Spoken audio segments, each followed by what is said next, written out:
I never thought I'd say this out loud, let alone to strangers on the internet. But something happened at that hotel last weekend, something I can't stop thinking about. It started with a moment, just a glance. Really, but it spiraled into something I still don't fully understand. I'm not proud of it. Honestly, I'm terrified of what it means. But if you've ever felt invisible in your own life, if you've ever made a choice that scared you and thrilled you all at once, then maybe you'll understand. I caught my son in the act. And what happened next changed everything. I didn't walk in on sin. I walked in on something far more dangerous, my own need. I didn't plan to look. I didn't plan to feel anything. But once I did, I couldn't unsee it, and once I felt it, I couldn't pretend I hadn't. This isn't some sordid fantasy. It's not even about lust. It's about something much quieter, much lonelier. It's about a moment. A moment when someone looks at you like you're not invisible. A moment when your own body reminds you, you're still alive. It happened at a hotel. One night, one room, just me and my stepson. And before you turn away, let me say this. I know what you're thinking. I thought it too, 1,000 times. I still do, every single night. I've replayed it so many times in my head, the way the air shifted. The way my heart stumbled. The way I didn't walk away. I should have. I didn't. And now, there's no going back. I'm not proud. I'm not excusing it. I'm just telling it. Because no one else knows. Because I don't recognize myself anymore. Because sometimes the silence inside you gets so loud. You need someone, anyone, to listen. And maybe, just maybe, someone out there understands what it means to be starved for touch. To go years without being seen. To make the wrong choice, just to feel human again. This is that choice. This is that night. This is what happened when I didn't turn away. Before the hotel, before Jake, my life was painfully quiet. Not peaceful, just quiet in that hollow, echoing way that makes you feel like you've been forgotten. I used to work as a nurse. I had a purpose, a rhythm, a reason to wake up. But after I married Mark, he encouraged me to take time off, said I'd earned a break, that he could take care of us. At first, I thought it was love. Now I think it was control. Mark is a good man on paper. Steady, reliable, the kind of man who never forgets to pay the bills, but somehow always forgets to look you in the eye. He comes home late, eats in silence, scrolls through his phone until he falls asleep. I could scream in that house and no one would flinch. So I stopped screaming. I cooked dinner. I watered the plants. I folded laundry into perfect stacks I didn't recognize as my own. I smiled through dinner parties and holiday photos like a mannequin in pearls. And every day, I faded a little more. Jake was the only softness in that house. He'd help with the dishes, ask how my day was, even if I barely had one. We never crossed any lines, not even close, but when he smiled, it felt like someone turned on the lights, just for a second. I didn't realize how desperate I was to feel real again. Until that night. Jake wasn't mine, not by blood, not by name, but sometimes I forgot that. Not because I saw him as my own son, but because he was simply present. When Mark withdrew, Jake leaned in. When I felt like wallpaper, Jake noticed the patterns. He was 17 when I married Mark. At that age, most boys are either guarded or hostile. Jake was neither. He was quiet, observant, and strangely kind. We didn't talk much back then, but I noticed the small things. How he'd pause his music when I walked by. How he'd thank me, genuinely, for dinner, even if it was just leftovers. How he'd offer to carry the groceries, without being asked. Years passed like that, simple, polite distance. But over time, something shifted. It was subtle, not inappropriate, never that. But the way he looked at me changed. Not with desire, not at first, but with depth. As if he saw me, not just as his dad's wife. Not as a homemaker, but as a person with thoughts, disappointments, dreams. I remember once, I had a headache so bad I couldn't get out of bed. Mark barely glanced up from his phone. But Jake knocked softly. Brought in a glass of water and a cold compress. He didn't say much, just sat nearby, scrolling quietly, like his presence alone could dull the ache. That moment stayed with me. Because in that silence, I felt something I hadn't felt in years, noticed, acknowledged, seen. It terrified me, and it thrilled me. I told myself it was maternal. I told myself it was gratitude. I told myself all the things good women tell themselves when a line begins to blur. And for a while, that was enough. Until the hotel. Until the glance. Until everything I buried came clawing back to the surface, with just one look from Jake. It was supposed to be simple. Just a weekend trip out of town for Mark's old college friend's wedding. Mark had planned everything, booked the hotel, RSVP'd for us both. But 2 days before we were set to leave, work pulled him away, as usual. He offered to cancel altogether. I told him I'd go anyway. Just to be polite. Jake overheard and said he'd tag along.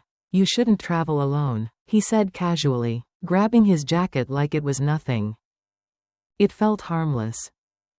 The hotel was one of those vintage coastal places, charming in a dated kind of way.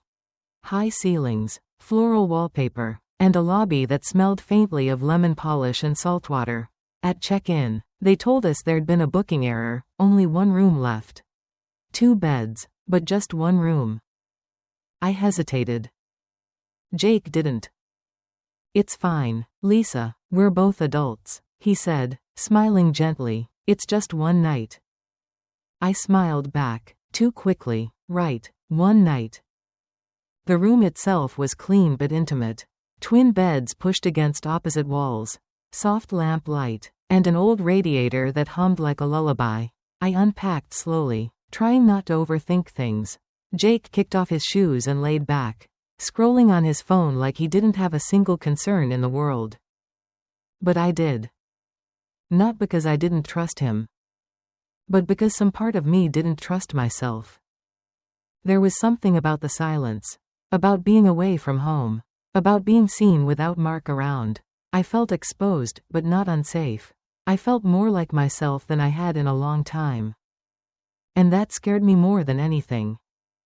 That night, I couldn't sleep.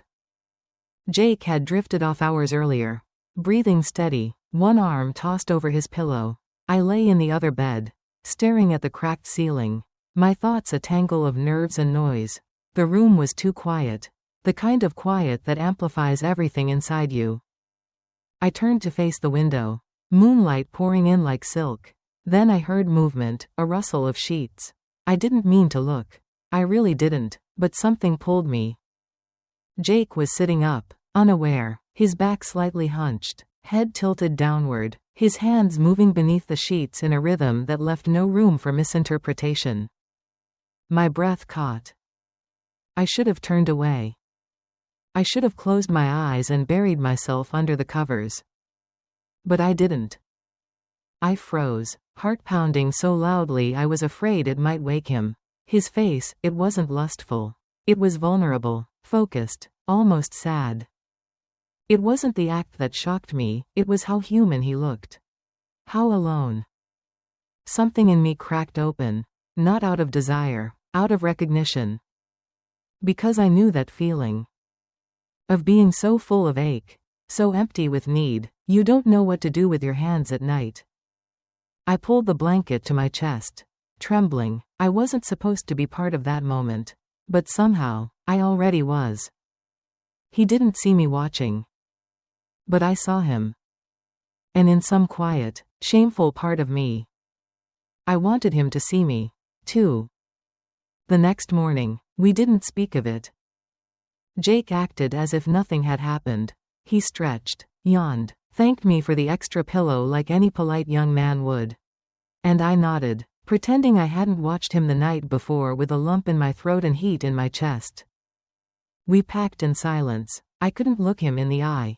My hands trembled brushing my hair, folding my blouse. Everything felt louder, the click of the suitcase, the hiss of the shower, the clink of the hotel key hitting the counter. After the wedding, we returned to the room late. Mark had texted that he was flying back the next morning. The spell, I thought, would break soon enough. Jake sat on the bed, unbuttoning his shirt, then looked up. "You okay?" I nodded too fast. "Just tired." He studied me for a moment. "You've been quiet since last night." My heart stalled.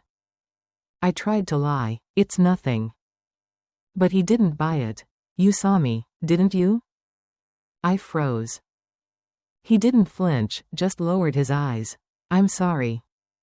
I shook my head. "No, you don't need to be. I should have looked away." Jake stood, slowly, carefully, like someone approaching a wounded animal. "Lisa," he said, his voice barely above a whisper. "You looked at me like I mattered." That sentence shattered something inside me. I didn't move when he stepped closer. I didn't breathe when his fingers brushed mine. And when he kissed me, hesitant, trembling, unsure, I didn't pull away. I let it happen. Not out of lust, but out of hunger. Not for his body. For that moment. For being seen. For finally feeling real. The sun came too early. It spilled across the hotel bed like an interrogation light. I blinked into it, disoriented, my body aching in places I didn't expect. Jake was already up, fully dressed, zipping his bag like nothing had happened. He didn't speak, just gave me a soft, unreadable glance before stepping into the hallway. I sat there for a long time. Still. Blank. Like if I moved too suddenly, everything would shatter. I made it to the bathroom, locked the door, and collapsed to the tile floor. The cold bit into my legs.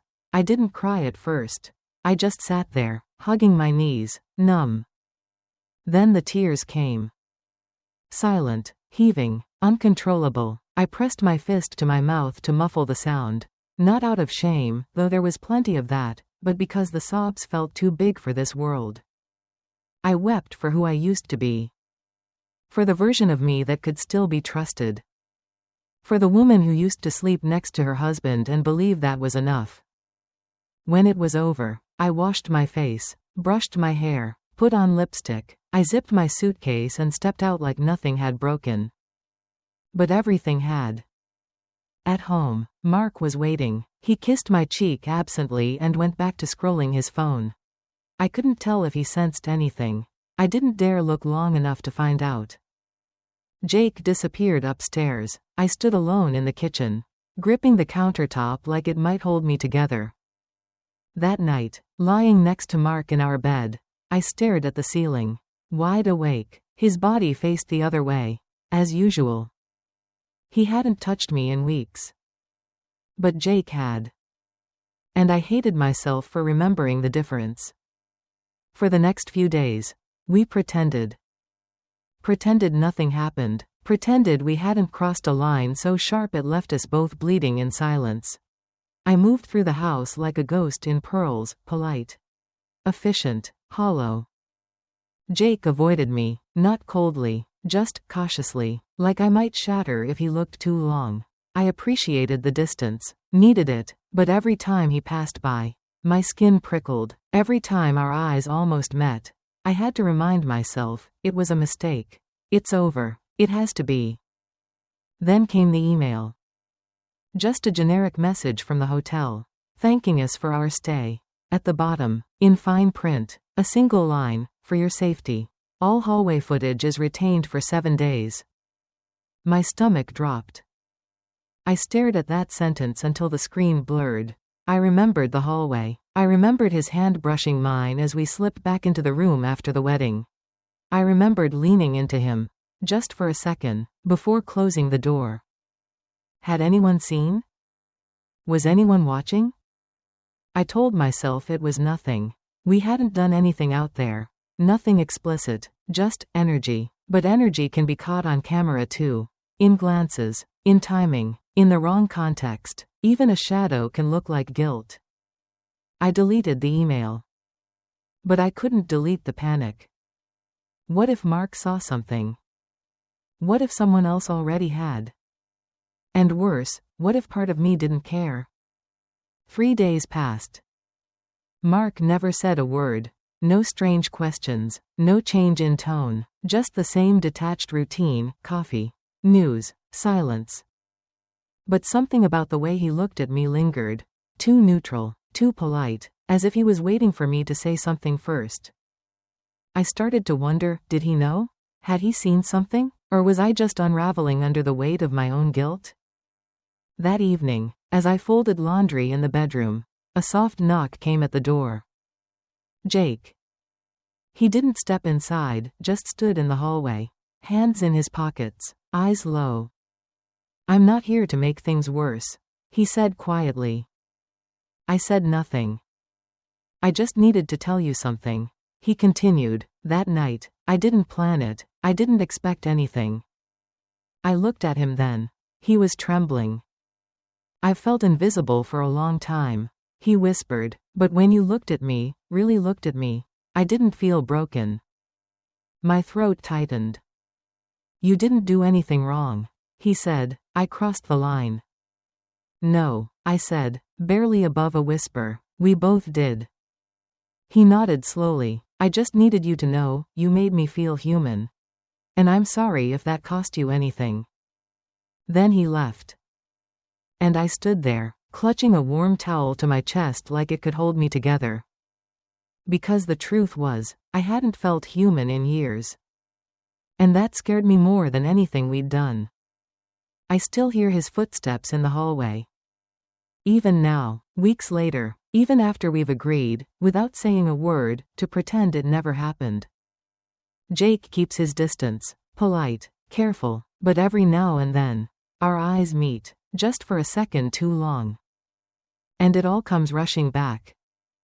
I go through the motions, laundry, groceries, smiling at neighbors, but something inside me has shifted. Like the axis of who I am turned, just slightly, and nothing fits the way it used to. Mark hasn't asked. Maybe he knows. Maybe he doesn't want to know. Maybe that's the most cowardly part of all this. None of us are brave enough to say it out loud. So I'll say it here. I crossed a line. I didn't trip, I stepped.